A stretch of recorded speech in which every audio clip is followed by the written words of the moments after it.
ఎలా ఉంది సార్ మీకు ఇది? ఈ డైలీ పూర్తి తీసుకెళ్తాం బాగానే ఉన్నాయమ్మా, చాలా ఆరోగ్యంగా ఉంటుంది, ఓకే ఓకేనండి. హెల్తీ కూడా ఉంటుంది. ఇంట్లో అందరికి తీసుకెళ్తున్నారా సార్? అందరికి రోజు నేను 4-5 తీసుకెళ్తూనే ఉంటాను. ఓకేనండి, థ్యాంక్ యూ సార్. బాగానే ఉంది అంటున్నారు. Okay sir. సార్ మీకు సార్ ఎట్లా అనిపిస్తుంది? రోజుల్లో ఇలాంటి ఇవ్వటం చాలా ఉత్తమం, మంచి ఆరోగ్యపరమైనటువంటి మీకు వచ్చినటువంటి ఐడియాని బట్టి నేను చాలా సంతోషిస్తున్నాను. Thank you sir. కుటుంబం అంతా తింటుంది, ఆరోగ్యంగా ఉండడం బాగుంది. Thank you sir. సార్ ఎట్లా అనిపిస్తుంది మీకు ఫ్రూట్ బౌల్? చాలా బాగుంది. టేస్ట్ బాగుంటుందా? 10 days నుంచి తీసుకుంటున్నాము.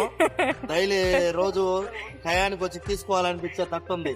ఈ మసాలా, ఈ కలపడం, నానబెట్టి బాగా క్వాలిటీ బాగుంది. First thank you sir. అందరూ థ్యాంక్ యూ సార్. ఓకే.